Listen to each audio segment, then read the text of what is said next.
Thank you for listening to The Luminous Mind, episode 81. Try to love learning as much as you can, and I guess to start reading. So even if you don't want to read nonfiction or whatever, you can still read lots of novels, and I think that will help you start to love learning.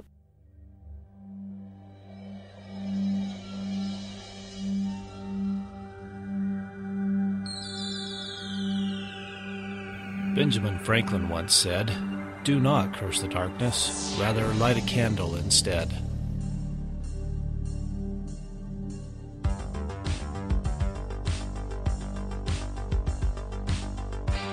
If you're ready to set your mind on fire, then prepare yourself for the Luminous Mind with your host, Rebecca Bohman.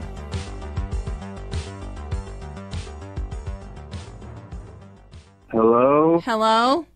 You never did get me a bio either. What bio?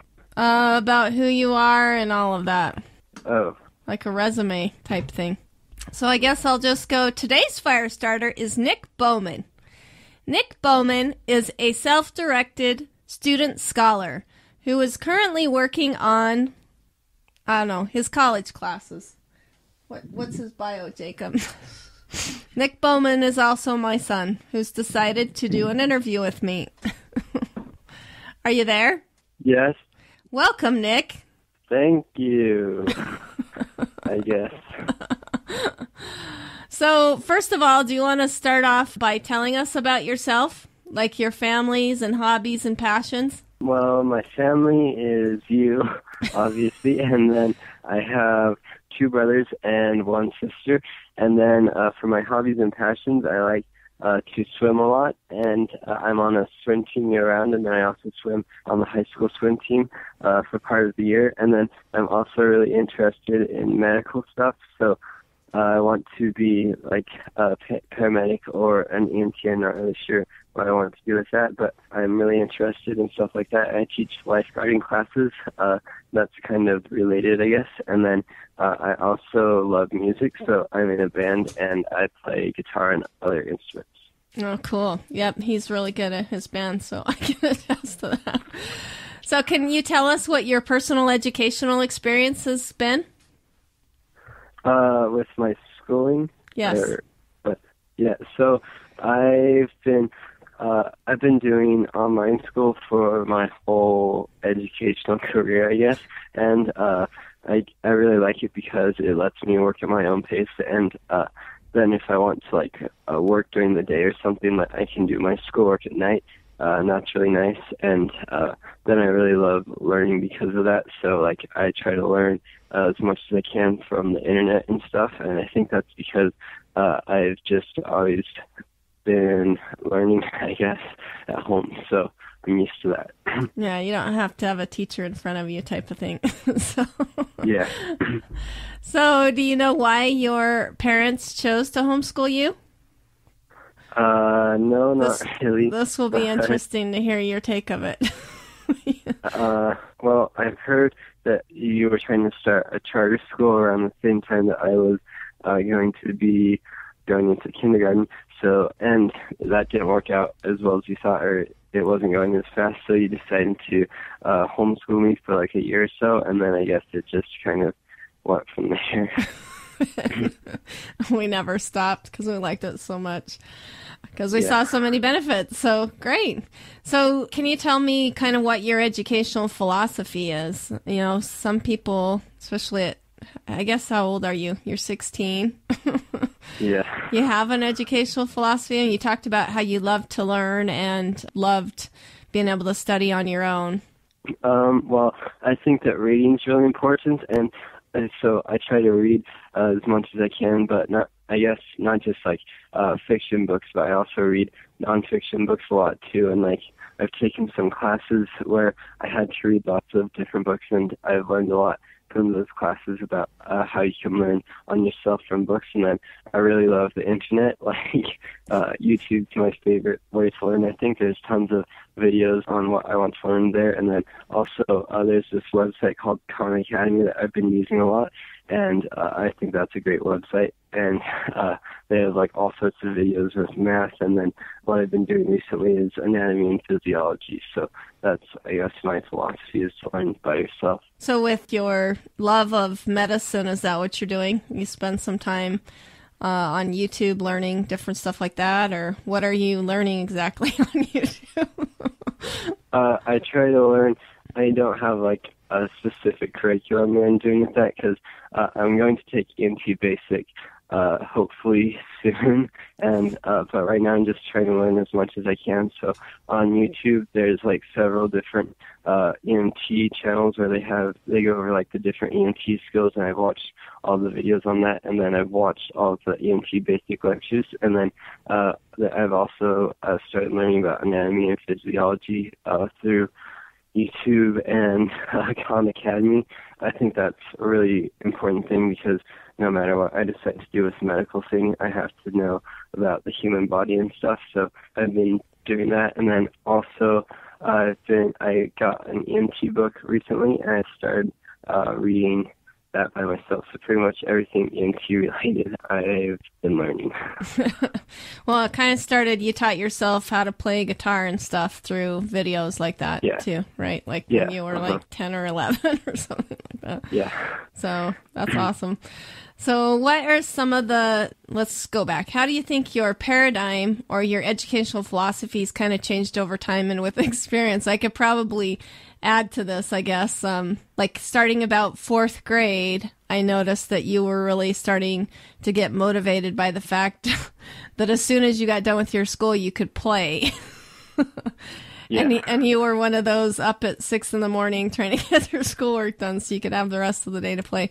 So how do you think your paradigm about education and that philosophy has changed over time and with your experience? We talked about that a little with YouTube learning, but... Yeah.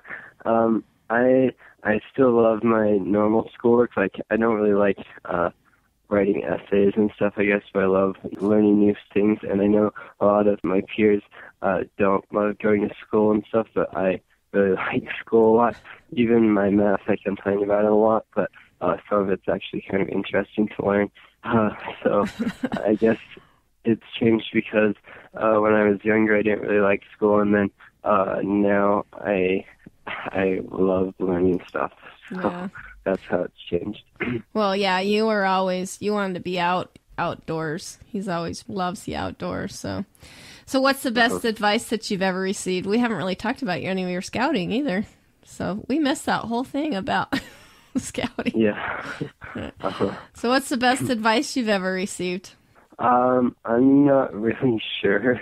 Let me think about it. I guess if you can see it, you can be it. I'm Cedar Ridge, so if you can see what you want to be, you can accomplish it through like goals and your vision and stuff. And I don't know if that's the best advice I've ever received, but it's probably one of the best. So yeah. Is that why when you're studying, you have the stethoscope around your neck? So he has a full EMT bag ready to go, and one of the things is a stethoscope, and then what else is in that? The blood pressure cuff and stuff like that. So yeah, that's pretty fun. So what do you think about socialization? We always hear that, everyone. Last Sunday, he even had a lady come up and asked him if he was socially inept, which was the rudest thing. Anyway, but what do you think it means to be socialized? I guess it means that you are able to like interact with people. So like able to be friendly and stuff like that, and I guess just talk with your peers. But what do you mean? Is it important or something like that? Yeah. I mean, have you felt like you've missed out on all the socialization that you would have gotten at school? Maybe in like middle school and stuff, but I look back on it now, and I don't think it's really that important. I think I'm going to feel the same way about the high school stuff, but I don't think I missed that one too much. Do you feel like, I mean, I'm going to keep prodding you, I guess. When you look at kind of where your peers are, like in church or in scouting or at your job, do you feel like, do you fit in with them, like, or do you feel like you just don't understand where they're coming from? I think I kind of fit in with older people more. I guess it's kind of weird, but I guess a lot of the time I feel like I don't really fit in with people my age, but I'm a lot better at talking to older people, like on campouts and stuff. I used to hang out with the adult leaders a lot, so I guess that's kind of one of the problems with the socialization thing. But I think as I've gotten older, I started to fit in more. I have a lot of friends that are my age now, especially at swimming in my job and stuff. But when I was younger, I kind of felt that way a little bit. But you don't have a problem. I mean, you've done really well in your jobs and teaching and stuff like that, regardless of having being around kids your own age all the time, right? Yeah. So I guess this last lifeguarding class, I think I did a lot better job because I was a lot more friendly to the kids my age and stuff. And I think it kind of comes with experience too, because the first lifeguarding class I taught, there were a lot of kids my age, and I didn't really talk to them very much. I just taught them stuff. But with this last one, I was joking a lot more and stuff. So yeah. Yeah, you've always been super serious your whole life. Yeah. So I have to tell our audience a funny story about Nick. He was out in the yard playing with the neighbor kid, and they were probably like first or second grade. And at that time, he wanted to be a pilot, like a fighter pilot. And he was telling his friend that he wanted to be a fighter pilot. And the friend was like, well, where are you going to have to go to be a fighter pilot? And he's like, oh, probably Texas or something like that. I mean, he's like 7. Anyway, and the friend said to him, what did he say? He said, do you remember the story? No. The friend said, well, if you go to Texas, we won't ever see each other and we won't ever be able to hang out. And Nick said, well, I was thinking, well, I have goals and stuff. I can't just sit around and wait for you. So I've been super serious. Anyway, funny story about Nick. So what would you say was one of your biggest obstacles that you faced, and what have you learned from those obstacles? I guess kind of with the socialization thing when I was younger, or I didn't really know how to interact with people, and that was a pretty big obstacle. But now through Cedar Badge and scout camp and stuff, I've gotten a lot more friendly, and I don't think I used to be as friendly, and now I'm a lot more friendly, and I feel like I fit in more, I guess. Yeah. So, yeah. Like I said, you've always been really focused on what you're doing. Yeah. So how do you fight discouragement and bad days? This will be an interesting conversation here. What do you do when you get discouraged? Well, I guess it depends on what I'm discouraged about. I guess with my schoolwork, if I'm discouraged about that, one thing that helps is I like to listen to music, and that helps with the bad days too. I have on my Spotify thing, I listen to my favorite playlists while I'm doing schoolwork, and that helps me feel better. Another thing that helps is playing guitar or piano or something like that, and just doing something that I really like to do. Yeah, something creative or something that gets your mind off of it. Yeah, he does like to play the piano and guitar when he gets frustrated about something. So another thing is swimming. I think one of the biggest things I do is to swim a lot, and that really helps too. The exercise? What? Oh, so swimming really helps a lot, or just exercise. So, yeah. He's kind of learned that from me, I guess so. Before we go on, let us take a minute and hear about our sponsors. Ready to homeschool your children, but you have no idea where to start or how to do it? Already homeschooling, but you're running into problems, or maybe you just want to improve results. Are you an expert homeschooling parent looking for every possible angle for your children?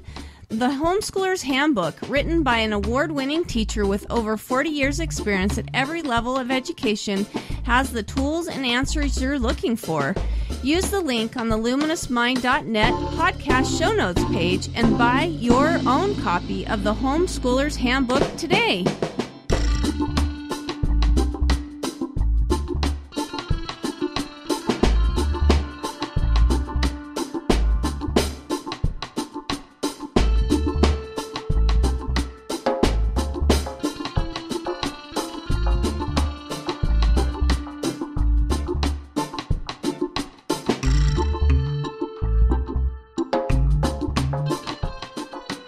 Welcome back to The Luminous Mind with Nick Bohman, a self-directed scholar, and my son. So what types of success have you seen? Through my schooling or... yeah, just in general. Like, especially with it being such a non-traditional way that you're doing things. Well, I guess one of the successes that I've seen is I'm really far ahead in my high school work, so I'm going to graduate when I'm a junior, hopefully. So I guess that's one success that I've seen. And then I think another thing is that I love learning so much. And so that's really big because a lot of people just hate school, but I don't mind school and I like learning new things. So I think that's a really big success I've seen for the way we do our learning. Well, and I think going on that whole thing, you can learn and you don't have to be in a classroom. You see that as an opportunity to learn wherever you're at. So kind of like your grandpa. That's what your grandpa does. He learns from anyone he can. So that's another thing that I've seen is what you just said, where I learn from pretty much everyone. Like I ask lots of questions. Like when I worked for the bishop with my farm job, I asked him tons of questions about corn and grain, potatoes and stuff, and potatoes and potatoes. Yeah, what you just said is asking questions, and I know I don't have to be in the classroom to learn, and I think that's one of the successes that I've seen. Yep, he likes to ask lots of questions on the farm, right? Yeah. The farmer that he works for. So he actually has quite a few jobs. We didn't really talk about all the different jobs that you have. Besides teaching lifeguarding, you've worked at the swimming pool. Where else do you work? I work for a lot of our neighbors, so I take care of two people's yards on a regular basis during the summertime. So I take care of one of our neighbors' yards every week. He has a really big lawnmower. That's actually really fun because he has a huge lawnmower. And then I take care of another one of our neighbors' yards and do odd jobs for him. So if I want to work, I pretty much just call him up and ask if I can work for him or if he needs my help, he calls me. And so that's another job that I have. Then I work for... And he actually quit his job at the pool to be able to do this summer, even though they were like, please come back. And in fact, you do go work at the pool. You're going to work there tonight, right? Yeah, and then, I worked at the pool. That was my first, real job, I guess. But I worked there, started working there in February, I think.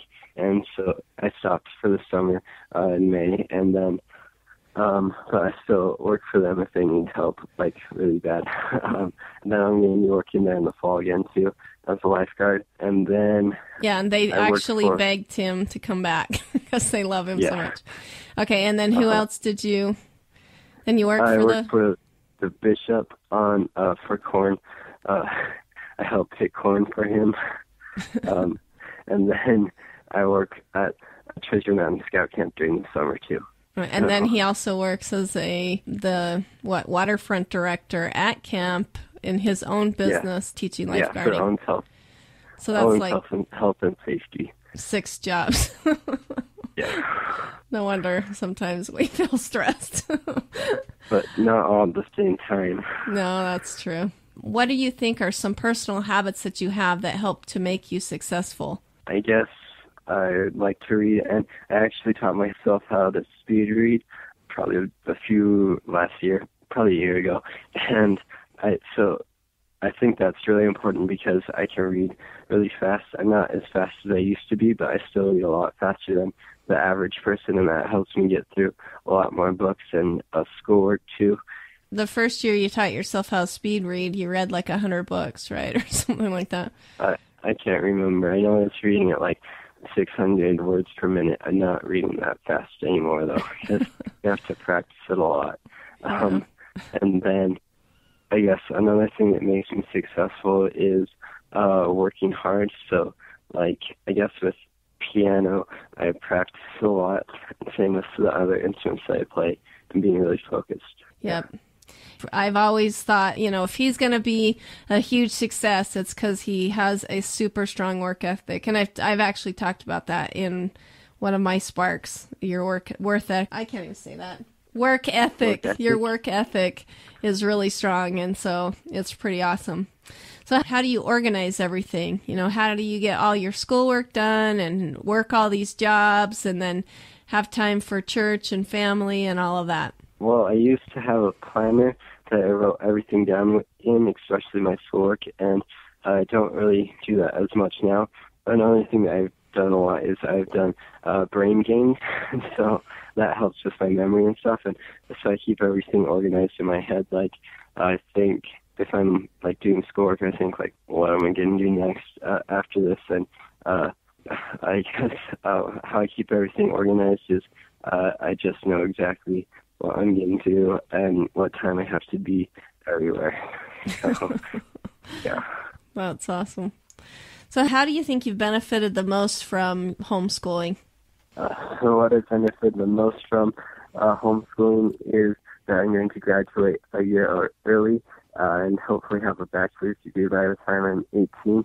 And then also that I love learning so much, and that I think that I love reading too. If I went to a normal school, I don't know if I love reading so much. But yeah. Which is kind of a miracle, because when I was teaching him how to read, he really didn't like it. He didn't want to. We went from playing all the time, being outside, because he didn't go to like preschool or anything, to all of a sudden Mom is saying, sit down at the table. We got to learn how to read.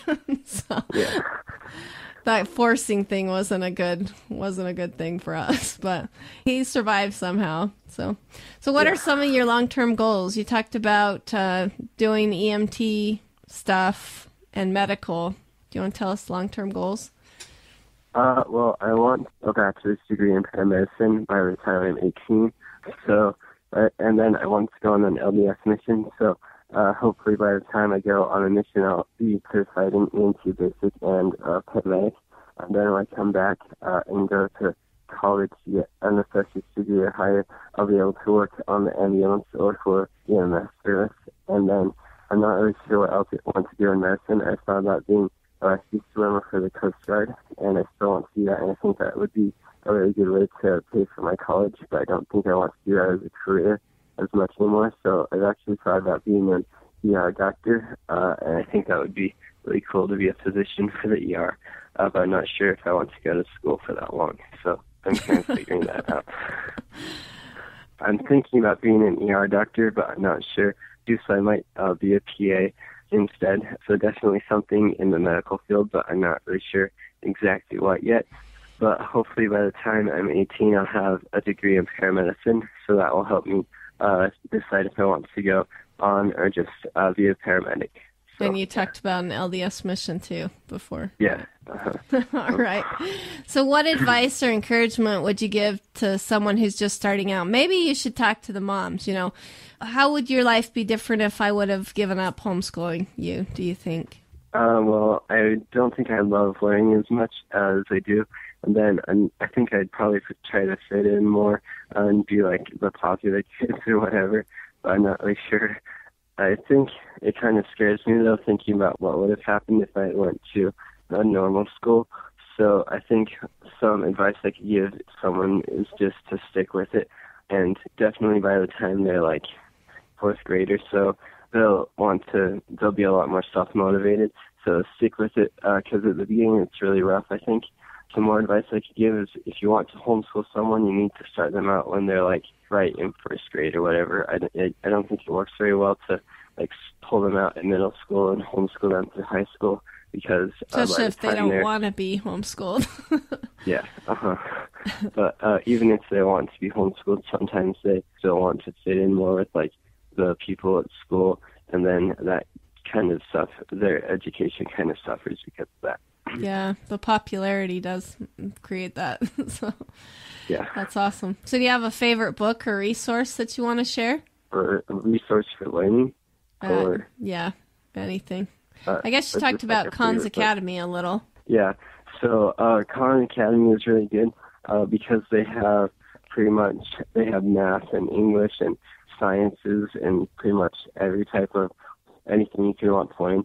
So that's a really good way to learn stuff. Like I use a lot for math in my algebra too. Another resource is... I didn't know you were using Khan Academy so much. That's news to me. Well,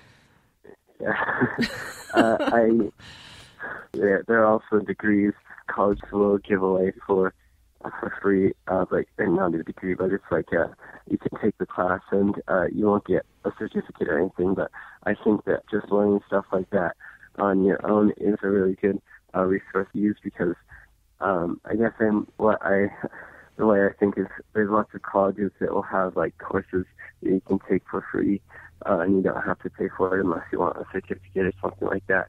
So that's another good resource. Yeah, I think that when I watched you taking courses at college for free, I think I was like, I think we need to get this kid done with school. So that's pretty awesome. And we haven't really talked about what type of school you go to. It's a little different than just the traditional homeschooling thing, right? I mean, it's different because it's part of an online school that our district has. And what other particulars about it? You have tutors that you can go get help in math if you need to, too. And actually, a high school diploma. I think a lot of homeschooled people don't have a diploma. They just have the knowledge or whatever. But with my school, I'll actually get a diploma because I actually graduated from high school. But then we have to take so many courses or credits and stuff. Yeah, you have to kind of take stupid things that you don't necessarily want to, right? Yeah, like mythology. It can't be as free as what you would have with a traditional school, because we still have to we have to abide by some state testing and rules and dumb things like that. So, Nick, if you're going to leave a legacy, what do you think it's going to be? I'm not sure. I don't really know, but I guess helping other people. I like to help people, and I guess I want to be kind of remembered as being kind. So I'm not really sure though. Yeah, he's always been that way, where he wants to be either helping or somebody's friend. So anything else to go with that? Maybe, I guess, friendly. So pretty much the whole Scout law. That's cool. So before we say goodbye, do you have any final parting words of advice, or maybe a favorite quote you'd like to share? Not a quote, but I guess some final words of advice are to just try to love learning as much as you can, and I guess to start reading.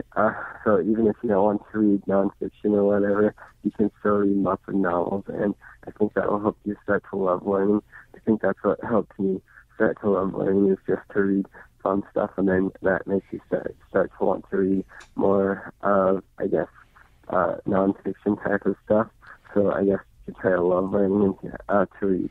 So, we were actually talking last night. One of Nick's favorite books that got him to really love reading was Hank the Cowdog. He loved Hank the Cowdog. Anyway, all right. Well, thanks for joining us. It's been fun talking to you. Yeah, you too. All right. Bye. Okay, bye. Thank you for listening to The Luminous Mind. To learn more about our mission, go to our show notes at theluminousmind.net. Also, be sure to become a subscriber to our free email list so you can receive notifications for our weekly audio blog, The Spark. We would love to have you join our program. Be like Nick and go to our scheduling tab and become a fire starter today. Help support the podcast by making all your Amazon purchases through the free Amazon widget on our website, theluminousmind.net. Like us on Facebook, follow us on Twitter and Google+, get our audio content on YouTube, iTunes, and Stitcher. Leave us a review, tell us how we can help you, so together we can continue to light minds on fire and change the paradigm of education.